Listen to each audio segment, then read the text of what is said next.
PK headquarters, as you can imagine, we were really excited to find out that Skype was going to finally work with Android devices and you'd be able to use it walking around the street. But then we found out there's some weird problems with this device and with Skype. So on the Skype Mobile app that we're talking about on Android, it appears that there's no way to use it on Wi-Fi. So if your 3G data goes out of service, you can't hop on a Wi-Fi network and Skype your friends because it just doesn't work on the app. The other point is that domestically you can't use your Skype out number because every call that you make via the Skype Mobile app on the Android goes through Verizon's voice network. But the weirdest thing of all is that it turns out that Skype on the Droid doesn't use data at all. It just uses voice. We did a couple tests to prove it. So we were trying to figure out how we were going to test if it was voice or data that Skype was using. And then I remembered, whenever I'm in this elevator, I always lose data. Just to show you, I'm going to go to the New York Times website. And here you are, web page, not available.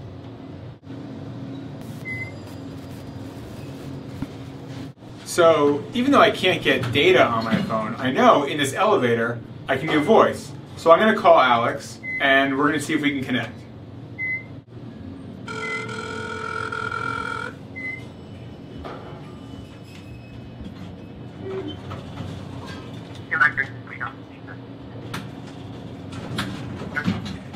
Hey Alex, we're calling and talking to you from inside the elevator. Can you hear us? Yeah, I can hear you great. Are you speaking on Verizon Voice? Yes, I'm calling on regular Verizon Voice and it is clearly working in the elevator. Now I'm going to hang up and we're going to try and call you on Skype. So I'll talk to you in a second. So now of course, if the Skype call goes through, it means it's not using data, but it's actually using Verizon's voice. As you see, two interesting things are happening when I try and call on Skype. The first thing is that it's ringing. And the second thing is that it says that it's dialing a phone number. Hey.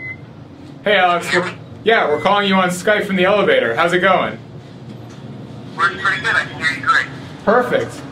Well, I'm glad that it works in the elevator even though the data doesn't work. It's fascinating. It must be because it's calling that phone number. We'll be back in the office and we'll find another test. We'll talk to you in a second. Okay. So we thought that was some pretty compelling evidence from the elevator. But we said to ourselves, maybe we can try something that's a little bit better. The one thing that we know is that Verizon's network cannot do voice and data at the same time. It's a technical issue with CDMA. So what we decided to do is try and talk on Skype and send a Skype text message at the same time. If they can't do it, it's because Skype to talk is using voice and the data can't get through. So first, what I'll do is I'll initiate the call to Alex using Skype voice.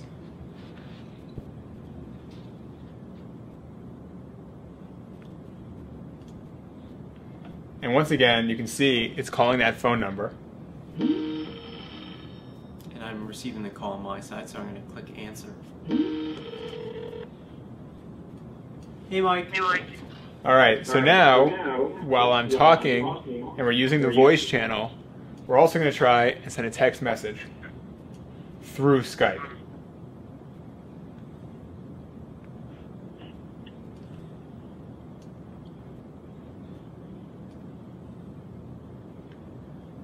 And now the voice channel is open, and I've just sent Alex, who's sitting right here, on IM. If our theory is right, because the voice channel is working, he won't receive that IM. Have you received it yet? How long do we want to let it go?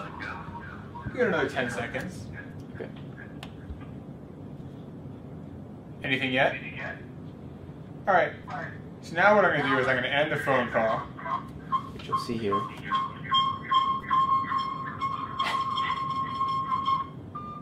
And it's done. And now we're going to see, I bet, the message pop. Oh, immediately, message pops up.